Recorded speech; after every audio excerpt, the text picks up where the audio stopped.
God, it's rush hour. Well, good afternoon folks, it's Paulie from Biking Life.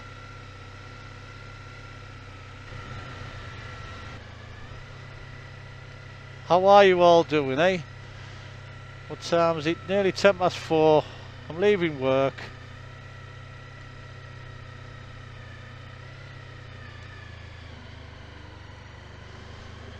I did make a vlog this morning, you know. Well, I was going to try and make a vlog, but there was a car.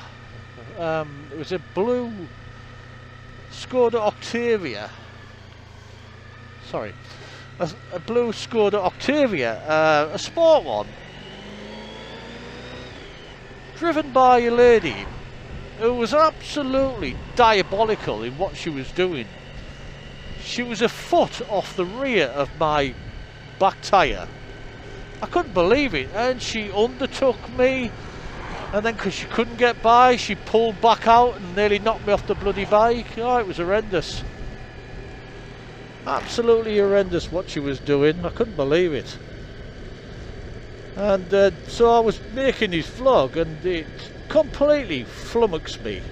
I was bloody angry. So I discontinued making the vlog, and I thought I'd make it this afternoon when I calmed down, as you know. As you do, should I say. So I thought I'll make the vlog now. So over the bank holiday weekend, the Good Friday, and so on, I spent time stripping Big Red down, completely stripped him down, took everything off him. The exhaust, all the fairings and everything like that. And did everything to him.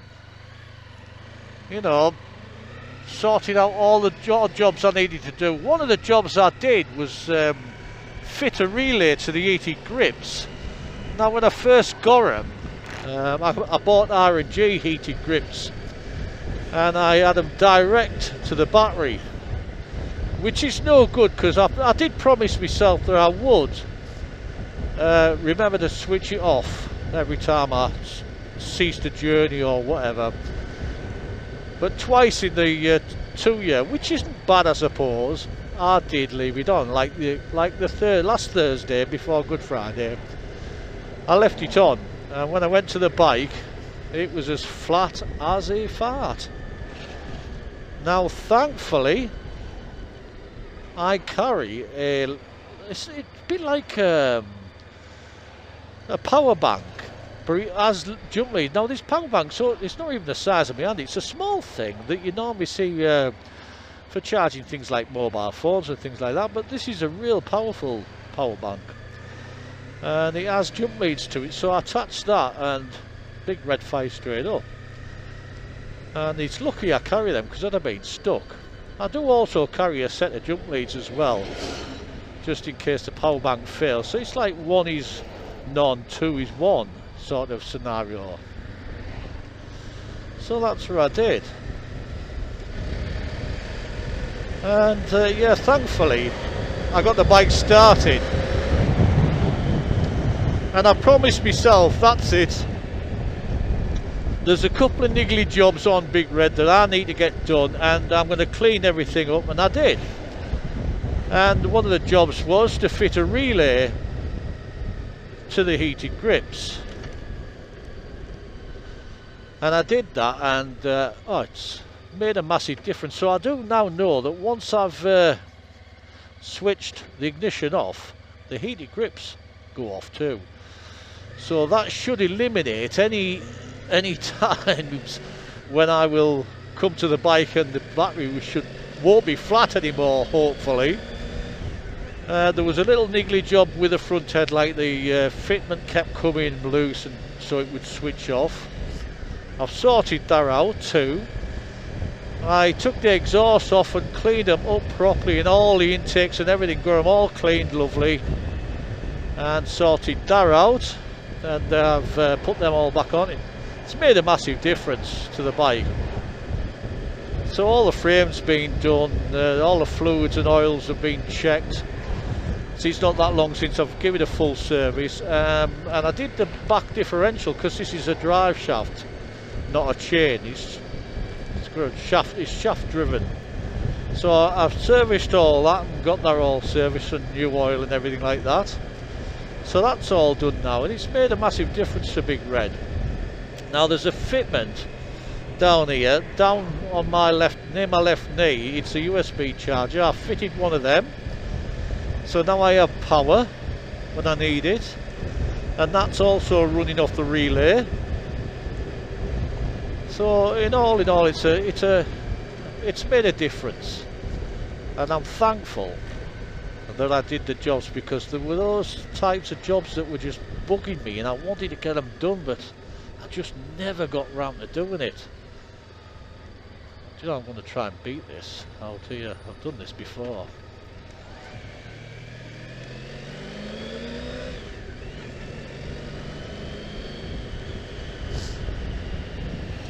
Now I've come this way because I did lower the screen, and you can hear a bit of wind, but not enough to sort of put me off making a vlog for you. Because this screen here, when it's in the upright position, hang on, let me just pull out. When it's in the upright position, the top of this screen here gets into your eye line. And when it's dark, not so much when it's daytime, but when it's dark, it does impede your vision a little bit. I'll tell you what else, I'm fed up to the back teeth of these constant winds that we seem to have to endure. Just non-stop wind, wind, wind, wind. Last week we had 20 degrees, absolutely gorgeous.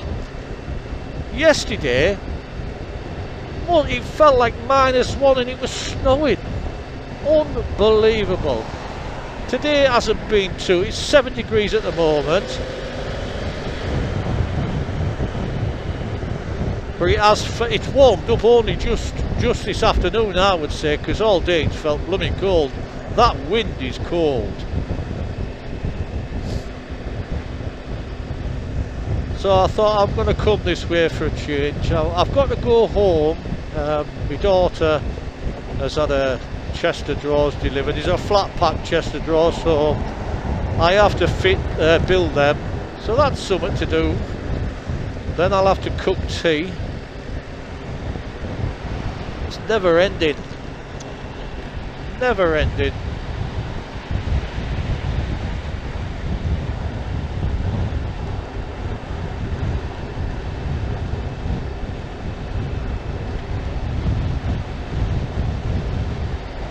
Yeah, since I've done the exhaust, I did find that one of the joints there was a slight blow, so I've fixed that, and it hasn't half made a difference to the quietness of the bike. And also I've gained back a little bit of power. Now you might think it wouldn't cause that much of a loss of power, but it does, it certainly does.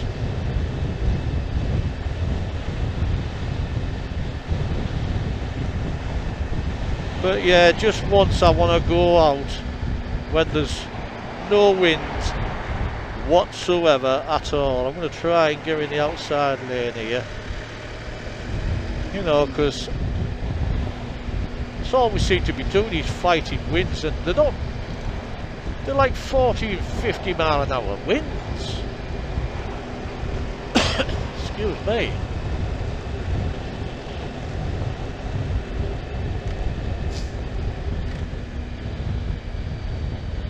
So this morning I rode to work and it was 0 degrees. Oh, it was cold.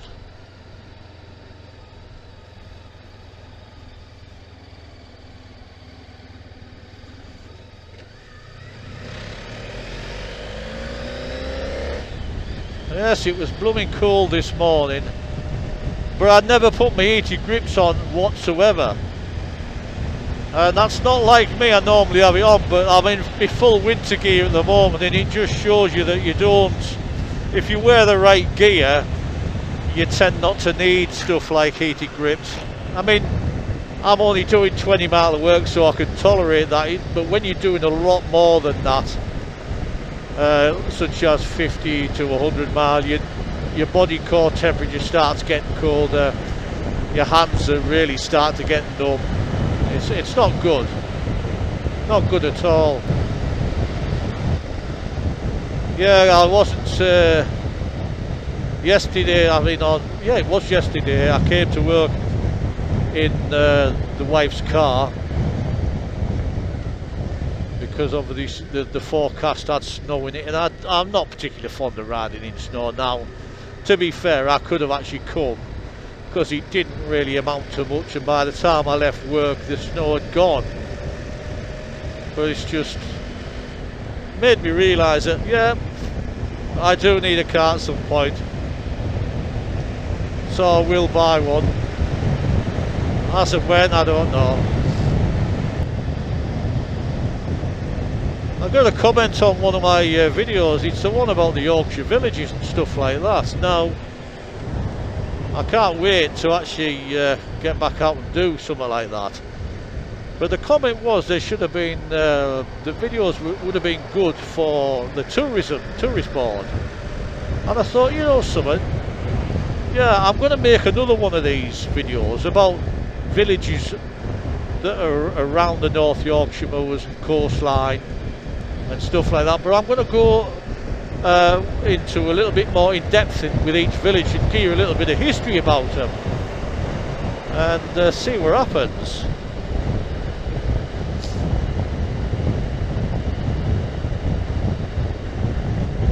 Because I enjoy making those kind of vlogs, to be fair.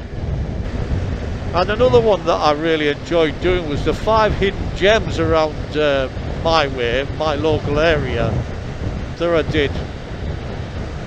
And I'm going to do something else like that because I love history and I think it would make for interesting vlogs.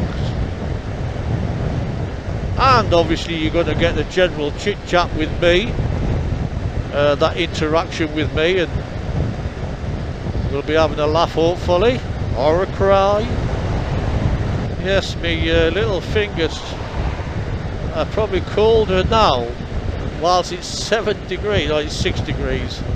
Colder now than they were this morning. It doesn't make bloody sense to me, you know. No, yeah, actually it does.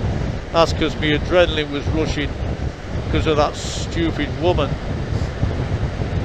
I do have it on video, and really I should report her, because she was very, very dangerous, bobbing in and out of traffic, cutting in front of me, a foot off the back of my tyre. Oh, it was annoying. You know, I was in mid-flow of a good conversation talking to you guys, and she had to go ruin it. But anyway, you've got to let things like that go, haven't you? You can't just let life eat you up, and you've just got to go, you know, just be okay with it.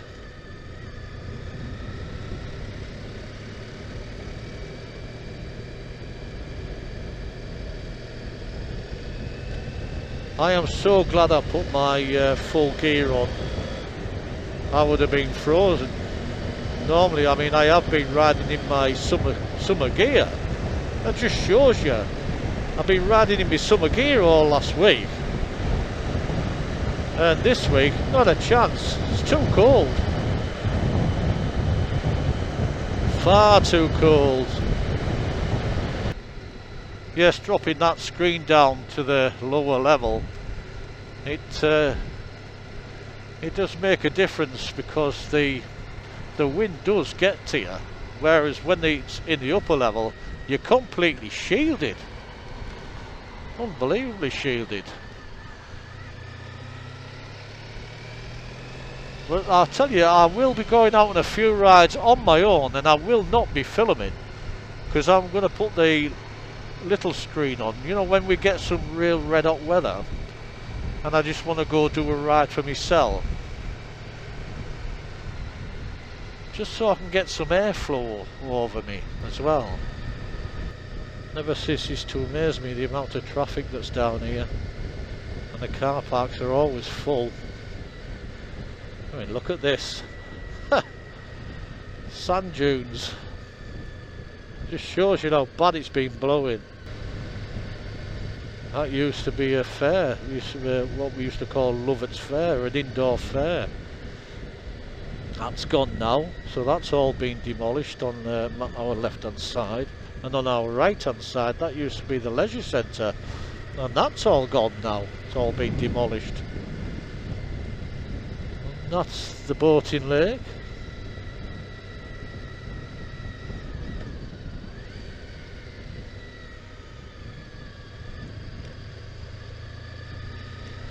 Yeah, this is the town of Redcar.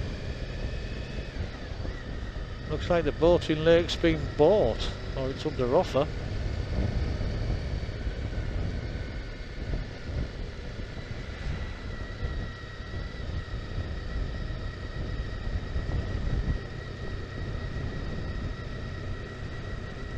Oh God, you know, every time I come down here, I see that monstrosity in front. You can see it with a purple top on. I just don't know why they spent all that money building that. Yeah, I see. I can already see a part has blown off that. It's always blowing off. Nearly killed someone the other week.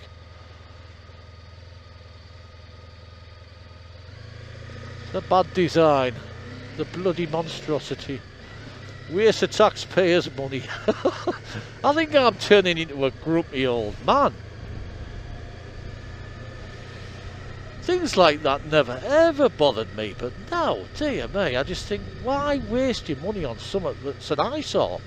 This is alright, this is nice. Oh, my hands are warming up lovely now. Got my little heated grips on. I did say on one of my videos, now it may be controversial, but it's about heated grips. Now, you do get some riders of motorbikes who say, oh, heated grips are only for pussies. I never use heated grips. They really do get on my nerves.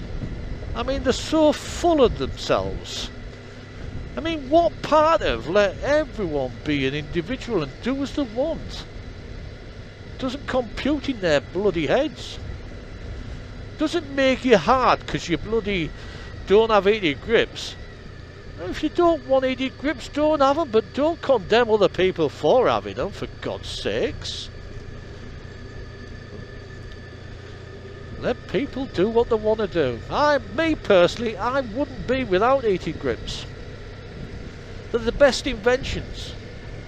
I mean, you might find that the majority of these people who don't have heated grips don't even ride in the blooming winter. Their bikes probably get put away, and that's why they don't have them. But I ride all year round, non-stop. The only time I won't be on the road is when this road is full of snow, because that's just stupidity. Bit of morning ice or frost and that doesn't bother me, but snow, yeah, I'll think twice about going out in. But other than that, I'll ride, whether it's windy, raining, I don't care, I'll ride in it. And the heated grips are a godsend. I do a lot of touring, you know, and you can't guarantee the weather in Britain, so it's nice just to have that comfort to make your tours that bit more special, bit more comfortable. Oh, my hands are like bloody toast now. I never have these heated grips on full. They've got 5 settings. Obviously 1 being the lowest, 5 being the highest, but I've always only ever had it on number 3. And 3 can be too hot sometimes. But that's the standard. I put it on 3 to get the heat into it. You can actually see Saltburn cliffs over there. So yes, you can see the village of Mask by the sea. Mask by the sea. I am going to head home through probably Saltburn, because Saltburn just... I couldn't live there. That's a strange thing. I only live a mile away from Saltburn. I couldn't live there, but I do like visiting it, and The fish and chips that you get from Saltburn are absolutely gorgeous. And the view from the top of the bank, and as you're riding down the bank, is it's spectacular. Really, really nice. I also love this model of the pier that they've got there, and just over to our left here is the model of a train. The train actually still runs into Saltburn. There is a train station here. And you do, every now and again, you do get an occasional steam train. I'll tell you what, I've been watching a series on BBC iPlayer. I don't watch it on the BBC One channel. I'll actually wait and watch them on iPlayer, because then you can binge watch, can't you? And it's called Line of Duty. It's an absolute cracking series, and actually it's a true story. It's based on true events, and it's really, really good. And I think I tried once to watch it, and I just don't know what was happening. I don't know why I didn't end up continuing to watch it, but I didn't. But when I had nothing to do one day, I thought, and our lass was at work on a double shift, I thought, right, I'll have to watch something, so I put it on. And then I sat and watched the whole of the series 1. And on, I think on BBC iPlayer, we have 6 seasons now. Now, season 6 is only 3 up to now on that one. But I've watched all the rest, and I have to say, it's absolutely brilliant.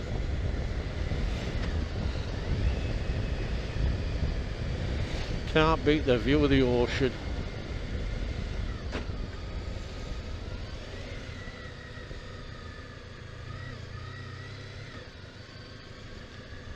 A bit of a mist around, like, and all this whiteness from the salt on the roads.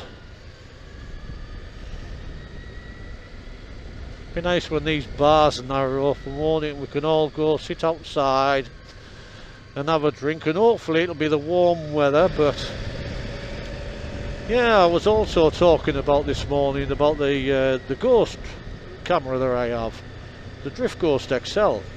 Now, I read a few reviews about it, and there was a fair few negative ones, I must admit. But me, like being me, I like to make my own decisions on it. Yes, I take note and heed of what there, but there was an equal number of people saying they've had no issues, so I took a punt. And I have to say, it's been the best punt I've made. The camera is exceptional. It's IPX7 rated, which means it's fully waterproof. It's also got a battery that lasts 9 hours of continuous videoing. Now, some say that theirs only last 8.5. I've used mine and I've tested it, and it seriously, it's worked non-stop for just a shade over 9 hours. Absolutely brilliant camera. It films in 1080p. You know, I don't want it any better than that. So I'm nearly home, folks. I'm going to call it a day now. Hope you enjoyed the vlog, and I've been Paul from Biking Life. Bye for now, folks. Bye.